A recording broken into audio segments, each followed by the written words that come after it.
5 tokoh Minang penguasa keuangan dunia. 1. Sultan Hasanah Bolkiah, Raja Brunei Darussalam yang punya darah Minang, berasal dari Piobang Payakumbuh. Potretnya digunakan pada uang 1.000 ringgit Brunei.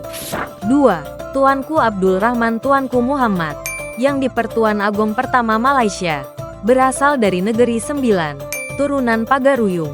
Potretnya digunakan pada uang 50 ringgit Malaysia. 3. Daud Yusuf Ishak, Presiden pertama Singapura, berasal dari Pagaruyung.